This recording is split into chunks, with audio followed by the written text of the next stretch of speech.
Holidays-நாலே நம்ம K Travels தான். தமிழகத்தின் முன்னணி டிராவல்ஸ் நிறுவனம். Plan your happy trips with K Travels. வந்து திமுகவுடைய கூட்டணியிலேயே ஆகச்சிறந்த கருத்தியல் தெளிவுள்ள அறிவார்ந்த தலைவர் அண்ணன் திருமாவளவன் அவர்கள். அதற்கு பிறகு இன்றைக்கு வந்து பார்த்தீங்கன்னா புதிதாக கட்சி ஆரம்பித்து மிகச்சிறந்த கருத்துக்களை கொள்கைகளை வெளிக்கொண்டு வந்திருக்கிறது எங்களுடைய தலைவர். இதற்கான விளக்கத்தை வந்து அண்ணன் திருமாவளவன் வந்து அன்னைக்கு காலையில் ஒரு 6லேருந்து 8 பக்கம் அறிக்கை கொடுத்துருந்தேன். அந்த அறிக்கையை முழுமையாக படிச்சிங்கன்னா உங்களுக்கு தெரியும். தெளிவாக சொல்லியிருக்காரு. முதல்வர் அவர்கள் புத்தகத்தை வெளியிட்டு நான் வாங்குவதாக இருந்தது. அதற்கு பிறகு அது நடக்காமல் போயிடுச்சு. அப்புறம் வந்து நடிகர் என்ற முறையில் வந்து விஜய் அவர்கள் வருவதாக சொல்லியிருந்தாங்க. அதற்குள்ளே அவர் வந்து மாநாடு வேலைகள் கட்சியெல்லாம் ஆரம்பித்து அந்த மாநாடு விஷயங்கள்லாம் நடந்தது. மாநாட்டிற்கு பிறகு தான் நான் நிலைப்பாடை மாற்றிக்கிட்டேன். கூட்டணி பிரஷரால நீங்க கலந்துக்காம எத்தனை செய்திகள் வந்தது? திருமாவளவன் அவர்கள் கலந்து கொள்கிறார், 2 பேரும் ஒரே மேடையில் நிற்கிறார்கள் செய்திகள் வந்தது. உடனே திருமாவளவன் வந்து கலந்து கொள்வது உறுதியாகவில்லை அப்படின்னு ஒரு செய்தி வந்தது. அண்ணன் திருமாவளவன் வந்திருந்தா ஆதவர்ஜனா இதையே தான் பேசியிருப்பாரா? இல்லை எங்கள் தலைவர் இந்த அரசியல் பேசியிருப்பாரா? ஏற்கனவே உறுதி கொடுத்தாச்சு. அரசியல் பேச போகிறது கிடையாது, நீங்கள் வாங்கன்னு சொல்லி தான் விகடன் கூப்பிட்டுருக்காங்க. அப்புறம் எப்படி வந்து நீங்கள் எதுக்கு மாற்றி வர அனுப்ப வேண்டியது இருக்குது? கலைஞர் ஐயா வந்து பார்த்தீங்கன்னா மலையில் வந்து வேட்டியை மடிச்சு கட்டி நிற்கிற மாதிரி ஒரு புகைப்படமும், அதோட சேர்த்து ஐயா மு.க. ஸ்டாலின் அவர்கள் வந்து தண்ணிக்குள்ளே நிற்கிற மாதிரி வெள்ளத்தில் நிற்கிற மாதிரி ஒரு ஃபோட்டோவும், அப்புறம் இப்போ இருக்கக்கூடிய துணை முதல்வர் ஐயா உதயநிதி அவர்கள் வந்து கொடை பிடிச்சிட்டு நிற்கிற மாதிரி ஒரு ஃபோட்டோவை வச்சு அதை ட்ரெண்ட் பண்ணுறாங்க. களத்தில் திமுக 3 தலைமுறையாக வெள்ளம் வரும்போதெல்லாம் வேட்டியை மடிச்சு கட்டி ஃபோட்டோ போடுறது தான் வந்து மக்களை வாழ்வை சீரமைக்கிறதா, மக்களை காப்பாற்றுறதா? 3 தலைமுறையாக நீங்கள் வெள்ளத்தை தடுக்க என்ன நடவடிக்கை எடுத்துட்டீங்க? இந்த வெள்ளம் வராமல் தடுக்க என்ன நடவடிக்கை எடுத்துட்டீங்க? அந்த மக்களை காப்பாற்றுற நடவடிக்கை எடுத்துட்டீங்க. அதுதானே முக்கியம். அதை தான் எங்கள் தலைவர் சொல்கிறாரு. நீங்கள் 3 தலைமுறையாக ஃபோட்டோ ஷூட் போட்டே வந்து நடத்திட்டீங்கன்னா அதையே நானும் செய்யணுமா? அது எனக்கு உடன்பாடு கிடையாதுன்னு சொல்கிறாரு.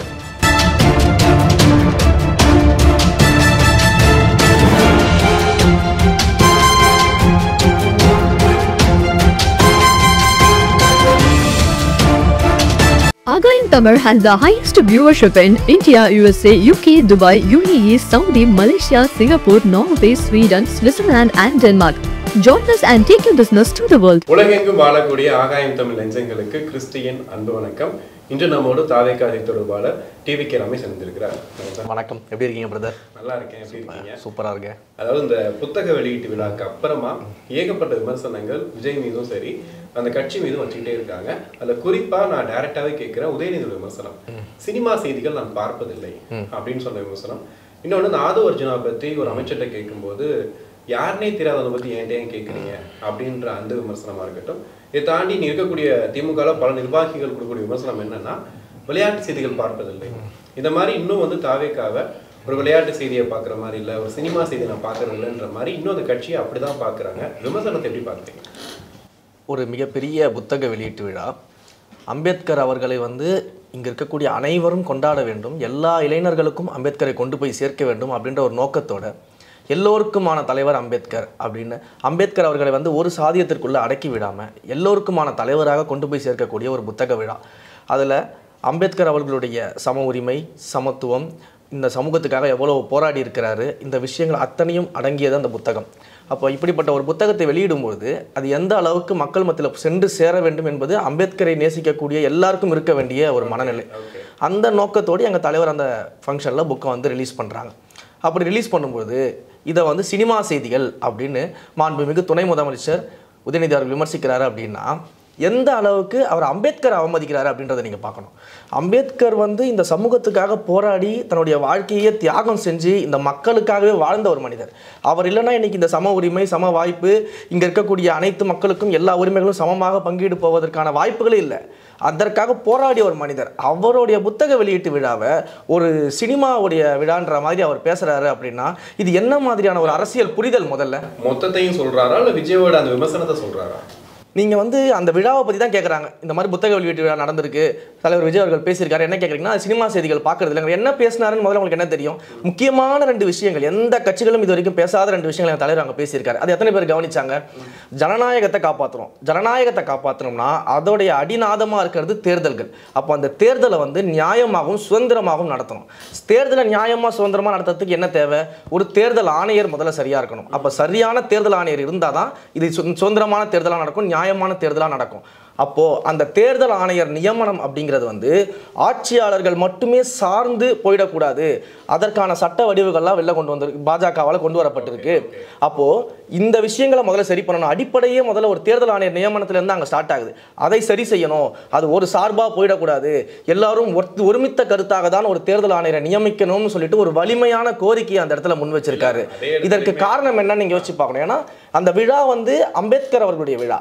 அப்போ அம்பேத்கர் வந்து இந்த சட்டத்தை காப்பாற்றணும், ஜனநாயகத்தை காப்பாற்றணும்னு போராடியவர். அப்போ அதற்கு அடிநாதமாக இருக்கக்கூடிய தேர்தலை வந்து நியாயமாக நடத்துவதற்காக அந்த உறுதியை நம்ம கொடுக்கணும்னு அவர் பேசுறாரு. இந்த விஷயத்தை பேசியிருக்கும் போது அது எப்படி சினிமா செய்தியாகும்? அதே போல வந்து மணிப்பூர் பிரச்சனையை பேசியிருக்காரு, வேங்கை வயல் பிரச்சனையை பேசியிருக்காரு. இதற்கும் அக்கா கனிமொழி அவர்கள் வந்து சம்பந்தமே இல்லாமல் ஒரு முடிச்சு போட்டு பேசுறாங்க. அதுதான் அவர் பேசியதை வந்து கவனிக்கிறதே கிடையாது. சும்மா வாய்க்கு வந்ததை பேட்டியில் பேசிட்டு போயிடுறது. அவர் என்ன பேசியிருக்காரு? மத்தியில் ஒன்றியத்தில் ஒரு ஆட்சி நடக்குது, மணிப்பூரில் ஒரு மிகப்பெரிய பிரச்சனை நடக்குது, அதை கண்டும் காணாமல் ஒரு அரசு நடந்துகிட்டு இருக்கு. சரி, அங்கதான் அப்படி ஒரு அரசு நடக்குது அப்படின்னு இங்க பார்த்தோம்னா, இங்க வேங்கை வயல் பிரச்சனைகள்ல இத்தனை நாள் கடந்தும் அரசாங்கம் எந்த விதமான நடவடிக்கை எடுக்கல. அப்போ இப்படி அரசாங்கங்கள் நடந்து கொண்டுட்டு இருக்கு. ஒரு சட்டத்தை மதிப்பதில்லை, ஒரு மக்களுக்கு வந்து சம உரிமைகள், சம வாய்ப்புகள், மக்களுடைய அந்த சமூக நீதி காக்கப்படவில்லை, மக்களுடைய பாதுகாப்பு உறுதி செய்யப்படவில்லைன்னு அவ்வளோ அழகா 2 எடுத்துக்காட்டுகளை வேறு விஷயங்களை சொல்றாரு. ஆனா அவங்க இது ரெண்டுத்தையும் முடிச்சு போட்டு மணிப்பூர் மாதிரியே வந்து வேங்கை வயல் தமிழ்நாடு இருக்குன்னு சொல்றாங்கன்னு ஒரு பேசுறாங்க. இது எப்படி சாத்தியமாகும்? அவர் எந்த இடத்துலயாவதுங்க மணிப்பூரை போல வேங்கை வேலை நடக்குன்னு சொல்லியிருக்காரா? மணிப்பூரை போல தமிழ்நாடு இருக்குன்னு அவர் சொன்னாரா? அவரோட பேச்சுல அந்த அர்த்தம் இருக்கா? மணிப்பூர்ல இப்படி ஒரு நடக்குது, ஒன்றியத்தில் இப்படி நடக்குது, இங்க நல்ல ஆட்சி நடக்கும் பார்த்தா இங்க அதுக்கு மேல ஒரு ஆட்சி நடக்குதுன்னு அவர் சொல்றாரு. இது என்ன ஒற்றுமை இருக்கு? பிரச்சனை அங்க இருந்து ஆரம்பிச்சது. அதாவது பாசிசமா பாயாசமான்னு கேட்டார் இல்லையா? பாசிசம்ங்கிறது எவ்வளவு பெரிய கொடுமையான வார்த்தைன்னு தெரியும். அத பாயாசம்னு சொல்லிட்டு நீங்க மட்டும் ஒழுங்கா, நீங்க மட்டும் நான் பாயாசமான்னு கேட்கும் போதுதான் இவர் என்ன அவ்வளோ ஒரு கொடுமையான விஷயத்த வந்து திமுக மேல செலுத்துறாரு. இது எப்படி வந்து அவர் ஒரு அடிப்படை அரசியல் புரிதல் இருக்கும், யாராவது பேசுவாங்களான்னு கேட்கறாங்க. எனக்கு தெரிஞ்சு அதைத்தான் வந்து எப்படி கனெக்ட் பண்ணிக்கிறாங்கன்னு நினைக்கிறேன். இல்லை, நான் என்ன கேட்குறேன்னா, அவர் பாசிசமா பாயாசமானு கேட்டார்னா, நான் பல இடங்களில் நம்ம இதுக்கு பல விளக்கங்கள் நம்ம சொல்லியிருக்கோம், பல எக்ஸாம்பிள்ஸ் நம்ம சேனல்லையும் நான் சொல்லியிருக்கேன். நீங்கள் எடுத்து பார்த்தீங்கன்னா தெரியும். இன்றைக்கு எல்லாரும் ஒடுக்கப்படுறாங்க. இன்னைக்கு ஒன்றிய அரசு வந்து பத்திரிகையாளரை ஒடுக்குது, இங்கே தமிழ்நாடு அரசுலையும் ஒடுக்கப்படுறாங்க. எத்தனையோ பத்திரிகையாளர் சிறை செய்கிறாங்க. இத்தனைக்கும் வந்து பேட்டி கொடுத்தவர் இல்லாமல் பேட்டி எடுத்தவரையும் சேர்த்து கேஸ் போட்டு உள்ள தள்ளுறப்ப தான் இங்கே இருக்கு. அப்போ இது பாசிசம் கிடையாதா? இது என்ன பாயாசமா? இதைத்தானே எங்கள் தலைவர் கேட்குறாரு. அப்புறம் எங்களுக்கு உனக்கு கோவம் வருது. முதல்ல நேற்று அம்பேத்கர் புத்தக வெளியீட்டு விழாவில் அவர் என்ன சாராம்சத்தில் பேசுறாருன்றது தெரிஞ்சு அதை புரிஞ்சு பேசுறது தான் ஒரு அரசியல்வாதி கணக்கு இல்லையா? நீங்கள் அதுவும் ஆட்சி அதிகாரத்தில் இருக்கீங்க, பொறுப்பில் இருக்கீங்க, அமைச்சராக இருக்கீங்க, எம்பியாக இருக்கீங்கன்னா இது எதையுமே பார்க்காம புரிதலின்றி டைரெக்டாக வாய்க்கு வந்ததை நீங்கள் பேட்டி கொடுத்துட்டு விமர்சனம் செஞ்சுட்டு போகிறதுல என்ன இருக்குது? அப்போ நீங்கள் வந்து எங்கள் தலைவரை பார்த்து அறிவார்ந்து பேசணும், நிறைய விஷயங்களை கற்றுக்கணும், அரசியல் புரிதல்னு சொல்கிறதுல என்ன அர்த்தம் இருக்குது? ஒரு அமைச்சர் ஒருத்தர் பேட்டி கொடுத்துருக்காரு. உதயநிதியுடைய படங்களில் பார்த்தீங்கன்னா கொள்கைகள் இருக்கும், உங்க தலைவரோட படத்துல என்ன இருக்கு அப்படின்னு கேட்டிருக்காரு. எனக்கு உண்மையிலேயே இவங்களாம் எப்படி பேசுறாங்கன்னே தெரிய மாட்டேங்குது. நான் என்ன கேட்குறேன்னா, ஒரு கடவுள் படம் நடிச்சார், அதில் என்ன சமத்துவம் பேசிட்டாரா? லாலா கடசாந்தின்னு ஒரு பாட்டு நடிச்சார், அந்த பாட்டில் என்ன சம உரிமை பேசிட்டாரா? எம்புட்டு இருக்குது ஆசை ஒரு பாட்டு நடிச்சிருக்காரு, அந்த பாட்டில் அவர் என்ன உரிமையை பேசியிருக்காரு, என்ன சமூக நீதியை பேசியிருக்காரு, என்ன கொள்கையை பேசியிருக்காரு, என்ன படத்தில் அவர் என்ன கொள்கை பேசிட்டாருன்னு இவங்க பேசிக்கிட்டு இருக்கிறாங்க. முதல்ல மக்கள் சார்ந்து மக்கள் பிரச்சனைகளை வெளிப்படையாக அவர் படத்தில் பேசியிருக்கிறாரா? ஒரு 4 படம் 5 படம் நடிச்சாரு, அது ஓடலன்னு உடனே அரசியலுக்கு வந்துட்டாரு. ஒரு ஆட்சி அதிகாரத்தில் இருக்கக்கூடிய குடும்பம் எம்எல்ஏ ஆகிறாரு, மினிஸ்டர் ஆகிறாரு, உடனடியாக துணை முதலமைச்சர் ஆகிறாரு. நான் இப்பயே சொல்றேன், கலைஞர் அவர்கள் இருக்கும்போது ஐயா திரு மு.க. ஸ்டாலின் அவர்கள் வந்து பல்லாண்டு காலம் உழைத்து தான் அந்த பொசிஷனுக்கு வந்தார், துணை முதல்வர் பொறுப்புக்கு. ஆனால் இவர் எத்தனை ஆண்டு காலம் உழைச்சார் மக்களுக்காக? எங்க தலைவரோட படத்தை பத்தி அவங்க கேள்வி கேட்கறாங்களே. படத்தில் நடிக்கும் போது 15 வருஷமா மக்கள் இயக்கம் அப்படின்ற ஒரு இயக்கத்தை வைத்து மக்களுக்கு சேவை செய்தார் எங்க தலைவர். எத்தனையோ மக்கள் பிரச்சனைகள் குரல் கொடுத்திருக்காரு. பல இடங்களில் நாங்கள் அதை பேசியிருக்கோம், பட்டியலிட்டு இருக்கோம். திரும்ப அதை பேச விரும்பல, அவ்வளவு பட்டியலிட்டு இருக்கோம். நாங்கள் எடுத்துட்டு போய் பார்க்க சொல்லுங்க. இவ்வளவு குரல் கொடுத்து மக்களுக்காக நின்ற ஒரு தலைவரை என்ன படத்தில் கொள்கை பேசினான்னு கேட்குறாங்க. அரசியலுக்கு எம்எல்ஏ ஆகிறதுக்கு முன்னாடி உதயநிதி என்ன பேசியிருக்காரு? எந்த இடத்துல மக்களுக்காக நின்று இருக்காரு? என்ன மக்கள் பிரச்சனையை பேசியிருக்காரு? அம்பேத்கர் உங்களுக்கு தெரியுமான்னு கேட்குறீங்க. அம்பேத்கரை பற்றி உங்களுக்கு என்ன தெரியும்? இத்தனை வருஷமா நீங்கள் அம்பேத்கரை பற்றி பேசிங்களான்னு கேட்குறாங்க. எம்எல்ஏ ஆவதற்கு முன்பாக துணை முதலமைச்சர் உதயநிதி அவர்கள் எந்த இடத்துல அம்பேத்கரை பேசியிருக்காரு? எத்தனை மக்கள்கிட்ட கொண்டு போய் சேர்த்துருக்கிறாரு? இதெல்லாம் கேட்கலாமா? இதற்கெல்லாம் அவங்க கிட்ட பதில் இருக்கா? சும்மா போற போக்கில் ஒரு விமர்சனம் வச்சுட்டு போகக்கூடாது. ஓகே, இதுல வந்து ஒரு கேம் சேஞ்சரா பாக்குறதால ஆதவர்ஜினா அந்த புத்தக வெளியீட்டுலாம் இவ்வளவு பிரபலமா ஆனதுக்கு விஜய் ஒரு பக்கம் வந்து ஒரு முக்கிய காரணமா இருக்கும்போது, ஆதவர்ஜினா வந்து இந்த கூட்டணியில் பங்கு, அதிகாரத்தில் பங்குன்ற விஷயத்த இந்த அளவுக்கு ஸ்ட்ராங்கா பேசுறதுக்கு ரீசனா மாறி இருக்காரு. அவரு அந்த மேடையிலேயே தாவேகா கட்சியில இணைஞ்சிட்டாரா, இல்ல அவர் அடுத்த தேர்தலுக்கு வியூகம் வகுத்து கொடுக்க போறாரா அப்படின்ற ஒரு கேள்வியே வந்துருச்சு. ஏன்னா அந்த அளவுக்கு அவர் பேசுறதா இருக்கட்டும், பேசி முடிச்ச உடனே விஜய் கிட்ட போயிட்டு நான் உங்களை கட்டிப்பிடிச்சு கேட்கறது, அந்த மேடையில் அவ்வளோ 2 பேரும் இருந்த அந்த கெமிஸ்ட்ரியை பார்க்கும்போதே கிட்டத்தட்ட வந்து தாவேக்கால இணைஞ்சிட்டாரா அப்படிங்கிற மாதிரி தான் இருக்கு. இன்ட்ரோலையுமே கூட வந்துட்டு விடுதலை சிறுத்தைகள் கட்சியில் மென்ஷன் பண்ணாம தான் அவர் கூப்பிடுறாங்க. என்ன நடந்துட்டு இருக்கு? ஒரு விஷயம் தெளிவாக நம்ம புரிஞ்சுக்கணும். இது வந்து விகடன் நடத்தக்கூடிய ஒரு விழா. விகடன் பிரசுரத்தில் ஒரு புக்கு வெளியாகுது. அந்த புக்கோடைய துணை பப்ளிஷராக ஆதவ் அர்ஜுனாவுடைய நிறுவனம் இருக்குது. அதனால் அவர் வந்து கலந்துக்கிறாரு. இது முதல் விஷயம். அந்த மேடையில் திரு ஆதவ் அர்ஜுனா அவர்கள் வந்து மிகப்பெரிய அளவில் இந்த சமூக பிரச்சனைகளை வந்து முன்னெடுத்து வச்சிருக்கிறாரு. மன்னராட்சி வந்து தொடரக்கூடாது, பிறப்பால் ஒரு முதலமைச்சரோ ஒரு பதவியோ இருக்கக்கூடாது, கருத்தியல் பேசுகிறவங்க தான் பதவிக்கு வரணும் அப்படின்னு தன்னுடைய கருத்துக்களை சொல்லியிருக்கிறாரு. அவர் பட்ட கஷ்டங்களை சொல்லியிருக்கிறாரு, பார்த்த கஷ்டங்களை சொல்லியிருக்கிறாரு. இதையெல்லாம் பார்க்கும்போது ஒரு இளைஞர் இந்த அளவுக்கான ஒரு சமூக கருத்துக்களை பேசும்போது ஆட்டோமேட்டிக்காக எல்லாருக்கும் ஒரு விருப்பம் வரதா செய்யும். நல்லா பேசியிருக்காரு அப்படின்றத ஒரு கட்டி அடைச்சி ஒரு வாழ்த்து சொல்றதெல்லாம் யதார்த்தம். இதெல்லாம் ஒரு மேடை நாகரிகம். இந்த மேடை நாகரிகத்தை போயிட்டு உடனடியாக ஆதவ் அர்ஜுனா உங்க கட்சிக்கு வந்துட்டாரா, உங்க கட்சியோட முக்கிய பொறுப்புக்கு வரப்போறாரா, அவர் தான் தேர்தல் வியூக நிபுணரா, இப்படிங்கிறதெல்லாம் வந்து சிறுபிள்ளைத்தனமான வாதமா இருக்கு. நீ சொல்றது நான் புரிஞ்சுக்கிறேன். ஓகே, மேடையில் பேசும்போது ஓகே, அதெல்லாம் விஷயம் ஓகே. பட் ஆனால் வந்துட்டு அதுக்கு முன்னாடி நடந்த விஷயம் உங்களுக்கு தெரியும். திருமாவளவன் அவர்கள் ஏன் இந்த புத்தக வெளியீட்டில் புறக்கணிச்சாருன்றதுக்கு ஒரு காரணம் தெரியும். அப்ப அவங்க சொல்லிதான் ஆதவ் அர்ஜுனா வந்திருக்காரு. வந்து மேடல ஏறி திமுக விமர்சனம் பண்ற மாதிரி டைரக்ட் அட்டாக் பண்றாரு. மன்னராட்சின்ற வேர்ட் சொல்லும் போது யார சொல்றாருன்றதும் தெரியுது. சோ இதெல்லாம் பண்ணிட்டு அவர் சொல்லக்கூடிய வார்த்தையை கவனிச்சுதான் தெரியும். கருத்தியல் தலைவர் வேணும்னும் போது விஜய் அவர்களை காட்டுறாங்க, எல்லாரும் கத்துறாங்க. புதிய ஒரு அரசு அமையணும்ன்றதையும் அவர் மென்ஷன் பண்ணிட்டே இருக்காரு. இந்த கூட்டணி அந்த அதிகாரத்தில் பங்குறதே மென்ஷன் பண்றாரு. அப்ப கிட்டத்தட்ட ஒரு தாவேக்காவுக்கு சப்போர்ட் பண்ணி பேசுற மாதிரி தான் இருக்கு. கருத்தியல் தலைவர் என்ற கட்டத்துல வந்து நான் என்ன சொல்றேன்னா, இன்றைக்கு வந்து திமுகவுடைய கூட்டணியிலேயே ஆகச்சிறந்த கருத்தியல் தெளிவுள்ள அறிவார்ந்த தலைவர் அண்ணன் திருமாவளவன் அவர்கள். அதற்கு பிறகு இன்றைக்கு வந்து பாத்தீங்கன்னா புதிதாக கட்சி ஆரம்பித்து மிகச்சிறந்த கருத்துக்களை கொள்கைகளை வெளிக்கொண்டு வந்திருக்கிறது எங்களுடைய தலைவர். அவர் அந்த ஒரு அடிப்படையில் அதை சொல்றாரு. கருத்தியல் தலைவர்கள் வந்து அதிகாரத்திற்கு வர வேண்டும் அப்படின்னு சொல்றாரு. நீங்க ஆட்சியில் பங்கு அதிகாரத்தில் பங்கு என்பது வந்து எங்கள் தலைவர் கட்சி ஆரம்பிச்சதுக்கு அப்புறமோ இல்ல வந்து மாநாட்டிற்கு அப்புறமோ கிடையாது. அதற்கு முன்பாகவே அண்ணன் விடுதலை சிறுத்தைகள் தோல் திருமாவளவனுடைய ட்விட்டர் பக்கத்துல ஒரு வீடியோ பதிவு, அவர் ஏற்கனவே பேசிய வீடியோ பதிவை பதிவிட்டாங்க. அப்ப அந்த நேரத்தில் யாருக்கு ஆதரவா கூட்டணி வைக்கிறதுக்காக அதை பதிவிட்டாங்க? அப்பவே வந்து எங்க கூட கூட்டணி வரணும்னு சொல்லி அந்த பதிவுலாம் போட்டாங்களா? இது என்ன மாதிரியான விமர்சனம்? அது ஆட்சியில் பங்கு அதிகாரத்தில் பங்கு என்பது ஜனநாயக உரிமை என்று அவங்க கேட்கிறார்கள். ஏன்னா இன்றைக்கு திமுகவால கூட்டணி இல்லாம ஆட்சிக்கு வரவே முடியாது. இதுதான் நிதர்சனம். இது எல்லாருக்குமே தெரியும். கூட்டணி இல்லைன்னா திமுக ஆட்சியில கிடையாது. தனித்து நின்று ஜெயிக்கக்கூடிய திராணி திமுகவுக்கு கிடையாது. நீங்க பாருங்களேன், நீங்க நிக்க சொல்லுங்களேன். கூட்டணி இல்லாமல் முடியாது தனியாக நின்று ஜெயிக்க சொல்லுங்க, ஜெயிக்க மாட்டாங்க. கூட்டணி கட்சிகளுடைய வலிமையில தான் இன்றைக்கு திமுக இயங்கிக் கொண்டிருக்கிறது. அது மைனாரிட்டியாக இருக்கும்போதும் சரி, மெஜாரிட்டியாக இருக்கும்போதும் சரி, கூட்டணி கட்சிகளோட வலிமையில தான் அவங்க ஜெயிக்கிறாங்களே தவிர்த்து, ஆனா அந்த கூட்டணி கட்சிகளுக்கு ஆட்சியோ அதிகாரத்திலோ பங்கு அவர்கள் கொடுக்க மாட்டார்கள். தன்னுடைய குடும்பத்திலிருந்து வரக்கூடிய வாரிசுக்கு கூட உடனடியாக தூக்கி கொடுப்பாங்களே தவிர்த்து, பல்லாண்டு காலமாக இவர்கள் கூட இருந்து இவர்களுக்காக உழைத்த கூட்டணி கட்சிகளுக்கு ஆதரவு இவங்க வந்து கண்டிப்பாக ஆட்சியிலோ அதிகாரத்திலோ பங்கு தர மாட்டாங்க. அதனுடைய வெளிப்பாடு தான் ஆதவ் அர்ஜுனா அவருடைய பேச்சு. அவருடைய பேச்சை விடுதலை சிறுத்தைகள் கட்சியில் இருக்கக்கூடிய அடிமட்ட தோழர்களுமே வந்து ஏற்கிறாங்க. எத்தனையோ பேர் ட்விட்டர்ல எழுதிட்டு இருக்காங்க, நீங்க பாத்தீங்கன்னா தெரியும். உண்மையிலேயே வந்து அவர்களுடைய தலைவர் வந்து ஆட்சி அதிகாரத்துக்கு வரணும், இன்னும் வந்து நம்ம அதிகமாக மக்களுக்கு நன்மை செய்யணும் அப்படின்றத அவங்க விரும்புறாங்க. அதனுடைய பிரதிபலிப்பாக தான் அவர் பேசிக்கிட்டு இருக்காரு. இதற்கும் தாவேக்காவிற்கும் எந்த விதமான தொடர்புமே கிடையாது. பட் அந்த கருத்தோட ஒத்து போறதுனால எங்கள் தலைவர் தன்னுடைய முதல் மாநாட்டிலேயே எங்களோடு அரவணைத்து வரவர்களுக்கு ஆட்சியில் பங்கு அதிகாரத்தில் பங்கு தருவோம்னு சொல்றாரு. இத்தனை 50 ஆண்டு காலம் ஆட்சி செய்த கட்சிகள் சொல்லாததை எங்கள் தலைவர் சொல்லியிருக்காருன்னு ஆதவ் அர்ஜுனா பாராட்டுறாரு. இதுல என்ன இருக்கு?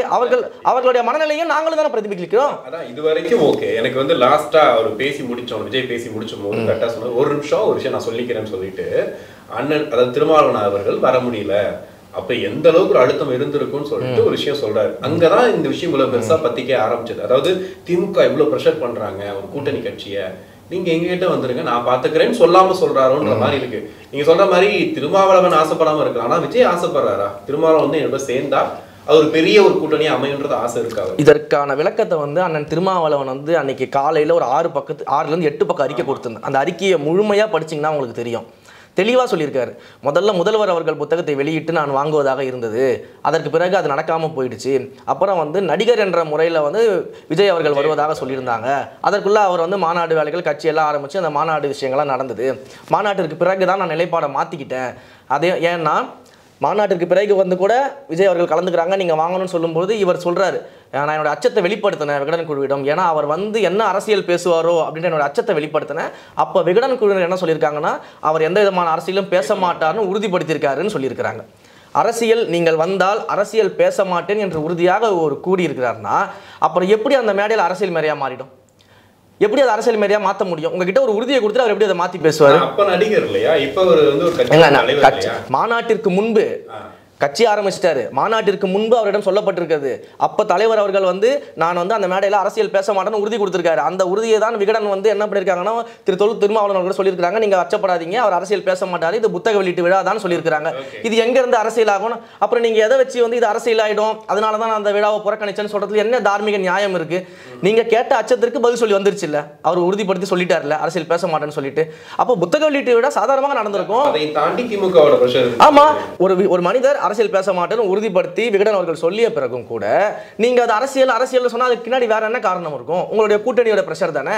கூட்டணி பிரஷரால நீங்க கலந்துக்காம எத்தனை செய்திகள் வந்தது? திருமாவளவன் அவர்கள் கலந்து கொள்கிறார், 2 பேரும் ஒரே மேடையில் நிற்கிறார்கள்னு செய்திகள் வந்தது. உடனே திருமாவளவன் வந்து கலந்து கொள்வது உறுதியாகவில்லை அப்படின்னு ஒரு செய்தி வந்தது.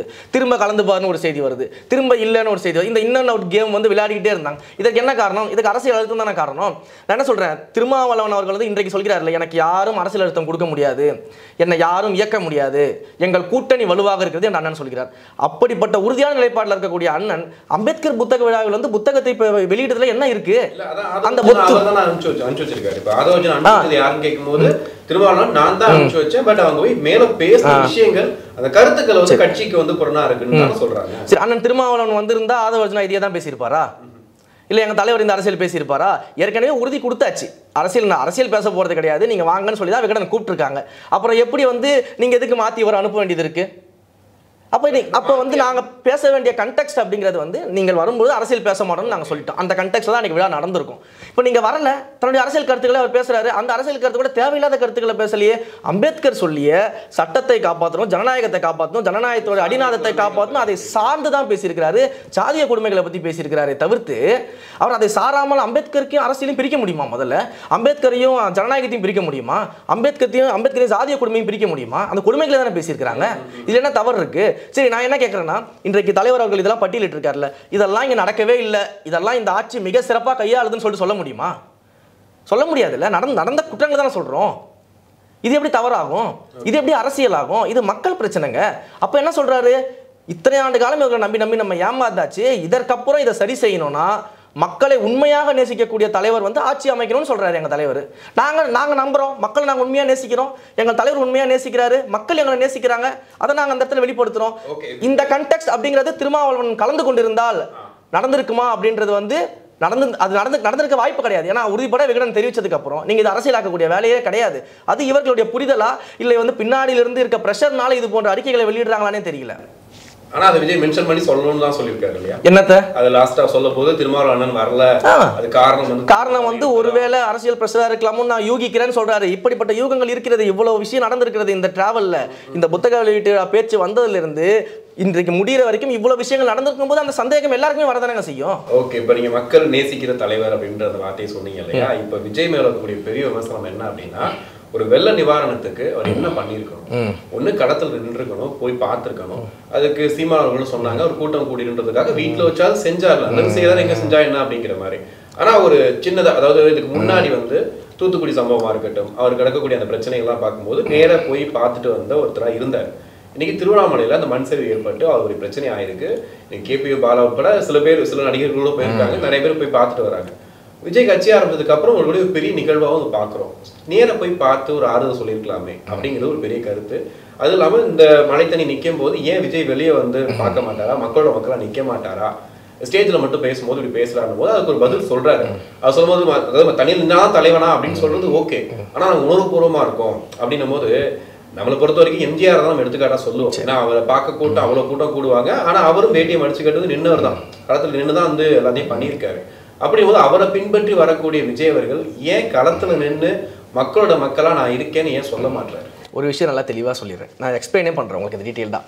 என்னன்னா, மழை வெள்ள காலகட்டத்தில் இன்றைக்கு தலைவர் அவர்கள், இவங்க நீங்கள் சொல்கிற அரசியல் தலைவர்கள் எல்லாருமே, இப்போ இருக்கக்கூடிய இந்த அரசியல் தலைவர்கள் எல்லாருமே மக்களாக சகஜமாயிட்டாங்க. அவர்கள் மக்களோட பழகிட்டாங்க, மக்களோட இடங்களுக்கு சென்றுட்டாங்க, பேசிட்டாங்க, சகஜமாயிட்டாங்க. இவர் திரையுலக உச்சத்திலிருந்து அரசியல் தலைவராக மாறுறார், அரசியல் தலைவராக மாறிவிட்டார். இப்போ அதற்கான பணிகள் எல்லாம் மேற்கொண்டிருக்கார். கொஞ்சம் கொஞ்சமாக அதற்கான விஷயங்கள் நடந்துகிட்டு இருக்கு. அப்போது ஒரு திரையுலக உச்சத்தில் இருக்கக்கூடியவர் ஒரு அரசியல் தலைவராக மக்கள் வந்து கொஞ்சம் கொஞ்சமாக ஏற்க ஆரம்பிக்கும் பொழுது, அதை வந்து முன்னெடுத்து போகும்பொழுது, நீங்கள் ஒரு இடத்துக்கு போகிறீங்க, அந்த இடத்துல 1000 பேர் மழையில் பாதிக்கப்பட்டிருக்காங்கன்னு வச்சுக்கோங்க. அந்த 1000 பேரை அவர் பார்க்க போகும்போது அந்த 1000 பேர் மட்டும்தான் அங்கே இருப்பாங்களான்னு சொல்ல முடியாது. சுற்றி இருக்க மற்ற ஊர்கள்லேருந்து எங்கெங்கேருந்து ஆட்கள் வந்து அந்த 1000 பேருக்கு கொடுக்க போகிற இடத்துல 1,00,000 பேர் அங்கே கூடி நிற்பான். நிற்கும்போது நம்ம செய்கிற நோக்கம் என்ன ஆகும்னா அந்த 1000 பேருக்கு நம்ம நல்லது செய்யணும்னு சொல்லி போகிறோம். அது அவர்களுக்கும் டிஸ்டர்பன்ஸாக இருக்கும், பொதுமக்களுக்கும் டிஸ்டர்பன்ஸாக இருக்கும், முக்கியமாக அரசாங்கத்துடைய பணிகளுக்கும் டிஸ்டர்பன்ஸாக இருக்கும். இப்போ இந்த விஷயங்கள் எல்லாம் கணக்கில் எடுத்து பார்க்கும்போது அவர்களை வந்து நம்ம வேற என்ன பண்ண முடியும்?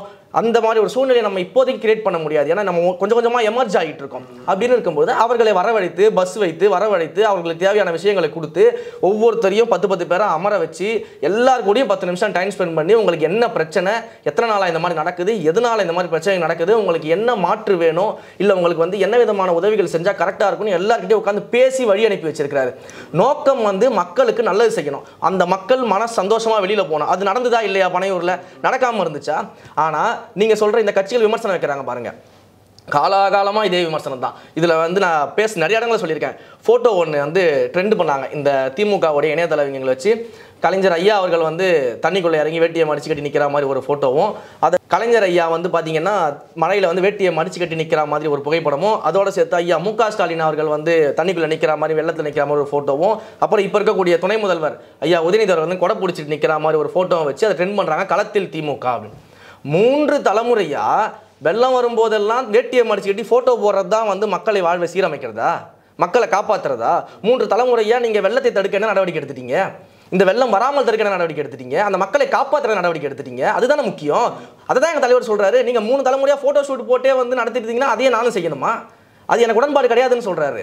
மக்களுக்கு தேவையான விஷயங்கள் எடுத்துகிட்டு போகிறது தான். நீங்கள் ஆராய்ச்சி எடுத்து படித்து பாருங்கள். நீரின்ற அமைப்பு ஒரு ஆராய்ச்சி கட்டுரையை வெளியிட்டிருக்காங்க.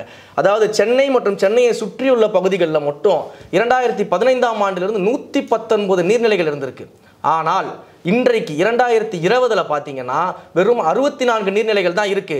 நீர்நிலைகள் சுருக்கப்பட்டிருக்கு. நீர்நிலைகள் சுருக்கப்பட்டது மட்டும் இல்லாமல் 62 2025க்குள்ள மாறும்னு சொல்லிக்கிட்டு இருக்காங்க. இந்த அளவுக்கு நீர்நிலைகள் சுருக்கப்படுறதுனால தான் இந்த வெள்ளம் ஏற்படுதுன்றது அறிக்கை தெரிவிச்சிருக்கு. மழை மட்டும் காரணம் இல்லை, இந்த நீர்நிலைகள் சுருக்கப்படுவது ஒரு காரணம்னு சொல்லிக்கிட்டு இருக்காங்க. இந்த மாதிரியான ஒரு சூழலில் நீங்கள் ஃபோட்டோ போட்டு அரசியல் பண்ணணும், நீங்கள் வந்து ஃபோட்டோ போடலை, களத்தில் வரல, வெள்ளத்தில் வேட்டியை மடிச்சு கட்டலன்னு கேட்கறதுல ஏதாச்சும் ஒரு நியாயம் இருக்கா? அறிவார்ந்து செயல்பட தேவையில்லையா? நல்லா தெரிஞ்சுக்கோங்க. அதையும் சொல்கிறேன். என்னன்னா இதற்கு முன்பு நடைபெற்ற நீங்கள் இதற்கு முன்னால் நடந்த அத்தனை நலத்திட்ட பணிகளை எடுத்து பாருங்கள். இது போன்ற இயற்கை பேரிடர்கள் நடக்கும் போது எல்லாமே தலைவர்களுடைய நலப்பணிகள் எல்லாமே எடுத்து பாருங்கள். என்றைக்குமே இது போன்ற இயற்கை பேரிடர்கள் நடந்த உடனேவே அந்த சூட்டோட சூட்டாக போயிட்டு அந்த அரசாங்க பணிகளை டிஸ்டர்ப் பண்ணுற வகையில் எந்த விதமான விஷயங்களும் அவர் செய்தது கிடையாது. செல்வார். எப்போ செல்வார்னா இந்த அரசாங்க பணிகள்லாம் முடிஞ்சது பிறகு. ஏன்னா அவர்களுடைய பணியை அவர்கள் முதல்ல செய்யணும். அதை நம்ம எந்த வகையிலும் டிஸ்டர்ப் பண்ணிடக்கூடாதுன்னு ரொம்ப கான்ஷியஸாக இருக்கக்கூடிய ஒரு மனிதர் அவர்.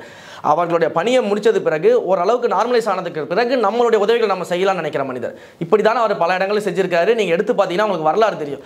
அதே போல தான் நீங்கள் எதிர்பார்த்து கொண்டே இருங்கள். வருங்காலகட்டத்தில் இது போன்ற பிரச்சனைகள் எல்லாத்திலையுமே தலைவர் அவர்கள் நேரடியாக மக்களை சந்திக்க இருக்கிறாரு.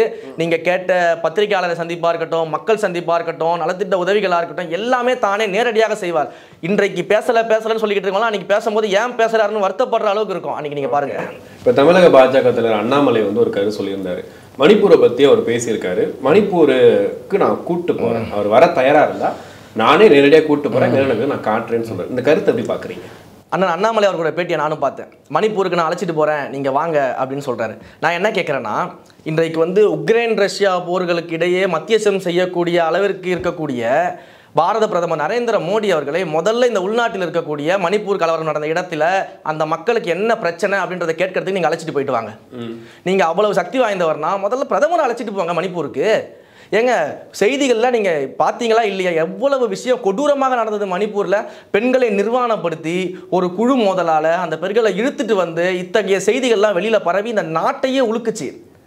பெண்களை தாய்மார்களாக மதிக்கக்கூடிய தேசம் இது, தாய் தேசம்னு நம்ம சொல்லிக்கிட்டு இருக்கோம். அப்படிப்பட்ட பெண்களுக்கு மணிப்பூரில் இப்படி ஒரு இழுக்கு நடந்திருக்குன்னா அந்த இடத்துல பிரதமர் போய் நின்று இருக்க வேண்டாமா? முதல்ல பிரதமரை கூட்டிட்டு போங்க, அதுக்கப்புறம் நீங்கள் மற்ற தலைவர்கள்லாம் கூட்டிட்டு போகலாம். சரி, அண்ணன் அவர்கள் போய் பார்த்துட்டு இது விஷயமா பேச வேண்டியதானே, பிரதமர்கிட்ட கூட்டிட்டு போக வேண்டியதானே. இன்னைக்கு எங்கள் தலைவரை கூட்டு போக தயாராக இருக்குன்னு சொல்கிறார்ல, முதல்ல உங்கள் கட்சியில் இருக்கக்கூடிய நம்முடைய பாரத பிரதமர் அழைச்சிட்டு போயிட்டு வாங்க, அதுக்கப்புறம் எங்கள் தலைவரை பற்றி பேசலாம். ஓகே, இப்போ சீமானோட திடீர் பாசத்தை எப்படி பார்க்குறீங்க? திடீர்னு வந்துட்டு அவர் உதவி பண்ணுறது நல்ல விஷயம் தானே, அதையாவது பண்ணுறாரு அப்படின்னு சொல்கிற பாசம் எனக்கு தெரிஞ்சு இன்னும் ஒரு 4-5 நாளாவே எந்த சத்தமும் கிடையாதுன்னு நினைக்கிறேன். விஜய் பத்தி எதுவுமே பேசுறது கிடையாது. என்ன காரணம்னு நினைக்கிறேன்? நாங்கள் பல முறை அதை தான் சொல்லியிருக்கோம். அண்ணன் சீமான் அவர்களை வந்து நான் பல இடங்களில் பேசும்போது கூட நாங்கள் சொல்லியிருக்கோம், எங்களோட செய்தி தொடர்பாளர் சொல்கிறாங்க, எல்லாருமே சொல்லியிருக்கோம். இன்றைக்கு வரைக்கும் அவர் விமர்சனம் வைக்கும் போதும் சரி, இல்லை இது போன்ற பாராட்டுகளை சொல்லும் போதும் சரி, அவரை நாங்கள் வந்து அந்நியமாகவே பார்க்கல.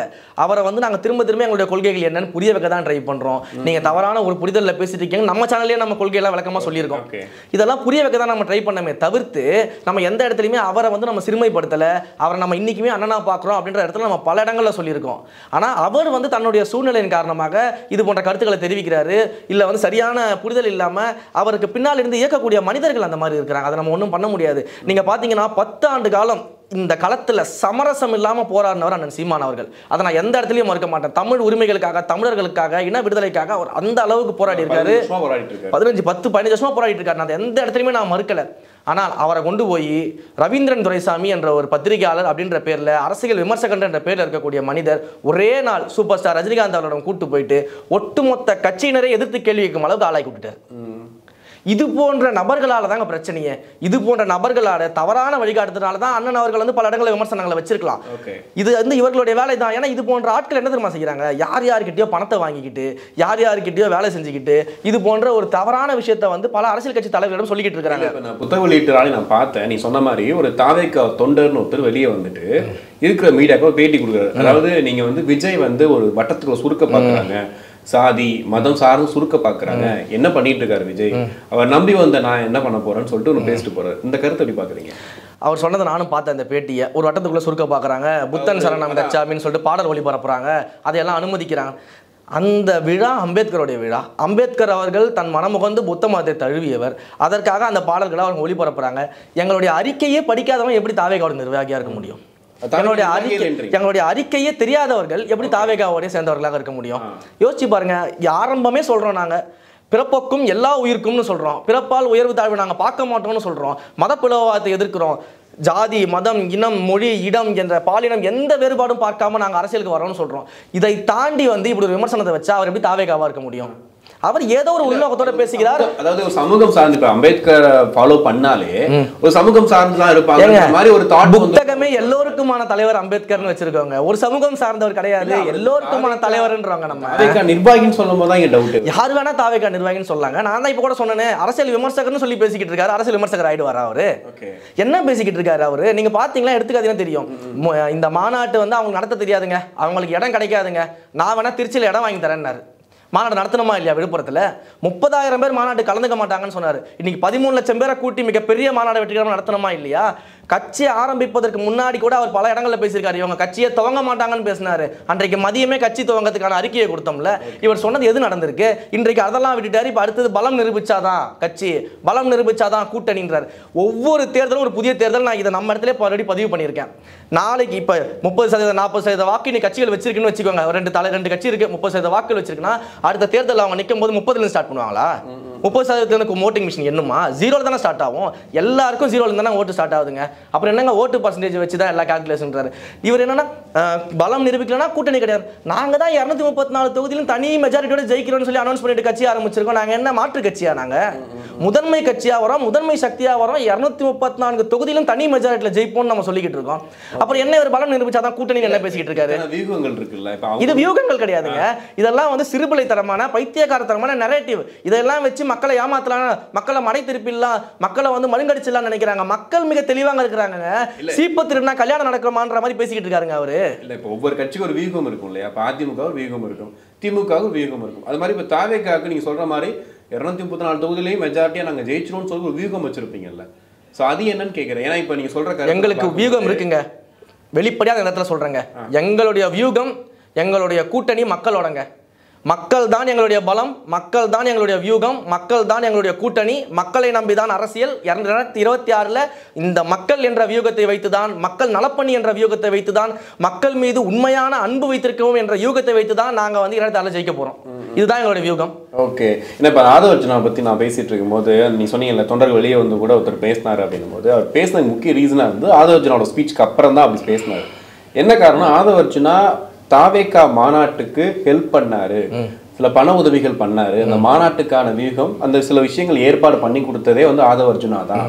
ஸோ இது வந்து ஒரு மாதிரி எல்லாரும் சேர்ந்து பண்ணக்கூடிய விஷயம் தான் அப்படின்னு சொல்றாங்க. உங்க பார்வை? இதை தான் நான் சொன்னேன். இதை தான் இந்த அரசியல் விமர்சகர்கள் அப்படின்ற போர்வையில் உட்காந்துக்கிட்டு எதுவுமே தெரியாமல் இவர்கள் கிளப்பி விடுற ஒரு வகையான செய்திகள், இதெல்லாம் இவர்கள் வந்து எங்களுடைய வெற்றியை தடுக்க முடியும்னு நினச்சி பண்ணிக்கிட்டு இருக்கக்கூடிய செய்திகளை தெளிவாக சொல்கிறேங்க.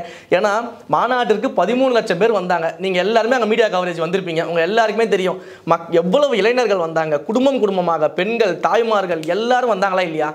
என்ன சொல்லிட்டு இருக்காரு இன்னைக்கு அந்த ரவீந்திரன் துரைசாமின்ற அரசியல் விமர்சகர்? என்ன சொல்லிட்டு இருக்காரு? முதல்ல விமர்சகர்னு சொல்றதுக்கே எனக்கு அவமானமா இருக்கு. ஏன்னா ஒரு வன்மத்தின் அடிப்படையில் என்ன சொல்லிக்கிட்டு இருக்காரு? எல்லாரையும் பணம் கொடுத்து கூட்டிட்டு வந்தாங்கன்னு சொல்றேன். முதல்ல இந்த பத்திரிகையாளர் நீங்கள் ஏற்றுப்பீங்களா? நீங்கள் எல்லாரும் லைவில் வந்து அங்கே பார்த்தீங்க, பணம் கொடுத்து கூட்டமா அது? இது கூட தெரியாமல் இது போன்ற சிறுபிள்ளைத்தனமான ஒரு கருத்தெல்லாம் பரப்பி விட்டுட்டு இதை வைத்து வந்து யாருக்கோ வந்து முதலாளிகளுக்கு அவர் சந்தோஷப்படுத்த நினைக்கிறாரு. நினச்சிட்டு பண்ணிட்டு போட்டோம். இதெல்லாம் நாங்கள் கவனிக்க நேரம் கிடையாதுங்க எங்களுக்கு.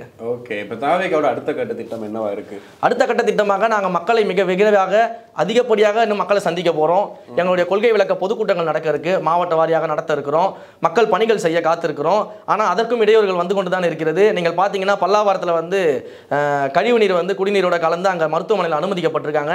எங்களுடைய தோழர்கள் நேற்று வந்து நலத்திட்ட உதவிகள் செய்யறதுக்காக செய்யும்போது ஆளும் அரசாங்கம் பிரஷரை கொடுத்து தடுக்குது. இல்லை, அது என்ன காரணம்? ஏன் தடுத்திருக்காங்க? அவர்கள் என்னன்னா வந்து எங்களுக்கு நீங்களாம் உள்ள வரக்கூடாது, நீங்கள் வந்து பேஷண்ட்டை பார்க்கக்கூடாது, நீங்கள் வந்து இதெல்லாம் கொடுக்கக்கூடாது, இதெல்லாம் அனுமதி கிடையாதுன்றாங்க. அதுக்கான சரியான ரீசன் சொல்ல மாட்டாங்க. ஏன்னா அவங்களுக்கு மேலே நம்மளுடைய தோழர்கள் உதவி செய்ய போகும்பொழுது பேஷண்ட்டை நீங்கள் பார்க்கக்கூடாது, டிஸ்டர்ப் பண்ணக்கூடாது, பேஷண்ட் கிட்ட பேசக்கூடாது அப்படிங்கிறாங்க. அவங்க கிட்ட பேசாமல் அவங்களுடைய நிலவரம் என்ன, எதனால் நடந்து எப்படி தெரியும்? இதை தடுப்பதற்கான ஒரு முயற்சி தான். ஏன்னா நாங்கள் இன்ட்ராக்ட் பண்ணி பேஷண்ட் கிட்ட எல்லாத்தையும் கேட்டு நாங்கள் வெளியில் எழுதிட்டோம்னா, நாங்கள் பேசிட்டோம்னா அரசாங்கத்துக்கு பிரச்சனை வரும்னு சொல்லி அவங்க பயப்படுறாங்க, அதிகாரிகள் தடுக்கிறாங்க. ஏன் நீங்கள் வந்து இங்கே பல இடங்களில் கொடிகள் ஏற்றப்படுகிறது. கொடிகள் ஏற்றப்படும் போது அத்தனை கட்சி கொடிகள் நாங்கள் பறக்குது. எங்களுடைய கட்சி கொடிக்கு நாங்கள் கம்மன் நட்டா ஏன் வந்து கம்மன் நட்டுறீங்க, அனுமதி எல்லாம் வைக்கக்கூடாது, கிளம்புங்கன்றாங்க. ப்ராப்பர் அனுமதி வாங்கிட்டு போனா கூட அவங்க அனுமதிக்க மாட்டாங்க. இதுதான் உண்மை. இது இந்த மாநாட்டிற்கு பிறகாகவே தொடங்கிருச்சு. எப்ப இந்த மாநாட்டிற்கு பிறகாகவே தொடங்கிருச்சு. இதுல இன்னொரு மோசமான ஒரு விஷயம் நீங்க கேள்விப்பட்டீங்கன்னா நீங்களே ஆச்சரியப்படுவீங்க. காட்டாங்குளத்தூர் ஒன்றியத்தின் சார்பாக நிர்வாகிகள் வந்து வண்டலூர்ல எல்லாம் பேனர் வச்சிருந்தாங்க மாநாட்டிற்கு வரவேற்பதற்காக. அன்றைக்கு பேனர்லாம் எடுக்கணும், எங்களுக்கு வந்து மேலோட பிரஷர், பேனர்லாம் வைக்கக்கூடாதுன்னு சொல்லி அதிகாரிகள் சொல்லியிருக்காங்க. அன்றைக்கு நைட்டே பேனர் எல்லாமே கழட்டிட்டாங்க நம்ம நிர்வாகிகள். அதெல்லாம் எடுத்து வச்சிட்டாங்க, அதிகாரிகளுக்கு மரியாதை கொடுத்து எல்லாமே பண்ணிட்டாங்க. அன்றைக்கு பேனர் வைத்ததுக்கு 45 நாள் கழித்து நேற்று முன்தினம் வந்து கூப்பிட்டு வச்சு விசாரணை பண்ணியிருக்கிறாங்க, கேஸ் போடணும்னு சொல்லிட்டு. ஓகே, இந்த புக் வெளியீட்டு விழா முடிஞ்சதுக்கு அப்புறம் இது எந்த மாதிரி அடக்குமுறை? இது அதாவது புத்தக வெளியீட்டு முடிஞ்சதுக்கு அவர் பேசியதுக்கு பிறகு கூப்பிட்டு வச்சு நாங்கள் அன்னைக்கே வந்து கேஸ் போட்டுட்டோம், இருந்தாலும் இப்போ தான் விசாரிக்க கூப்பிடுறோம், இதை நாங்கள் விசாரிச்சு எடுத்துகிட்டு போகணுன்றாங்க. இது என்ன மாதிரியான விஷயம்? இத்தனைக்கு அவங்க காவல்துறை கிட்ட வந்து அனுமதிக்கு லெட்டர் கொடுத்துருக்காங்க, பஞ்சாயத்தில் அனுமதிக்கு லெட்டர் கொடுத்தா பேனர்லாம் வச்சிருக்காங்க, பொதுமக்களுக்கு பாதிப்பு இல்லாமல் தான் வச்சிருக்காங்க. ஏன் ஆளுங்கட்சி பேனர்லாம் அவங்க கண்ணுக்கே தெரியாதா? ஆளுங்கட்சி வைக்கக்கூடிய கட் அவுட்லாம் கண்ணுக்கு தெரியாதா?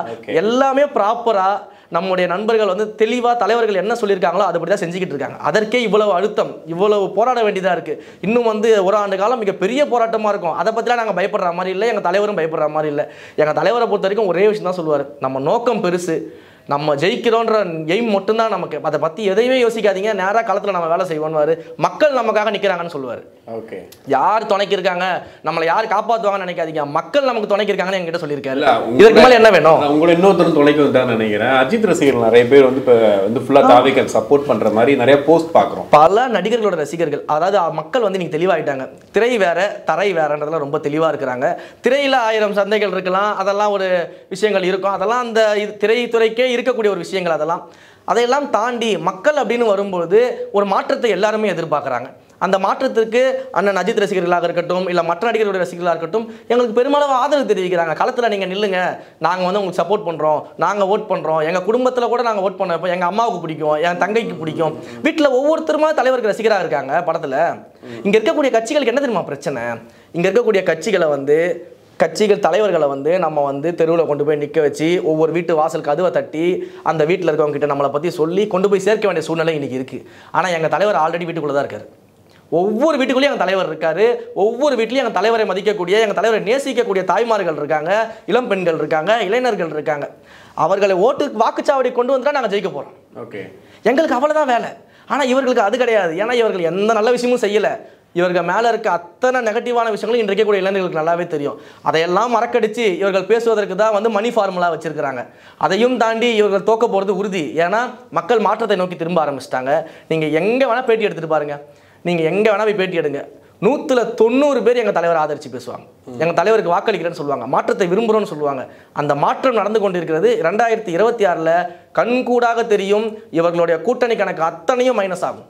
ஓகே, கண்டிப்பாக நிறைய விஷயங்கள் பேசணும். உங்கள் நேரத்துக்கு நன்றி. ஹாலிடேஸ்னாலே நம்ம கே டிராவல்ஸ் தான். தமிழகத்தின் முன்னணி டிராவல்ஸ் நிறுவனம். Plan your happy trips with K Travels.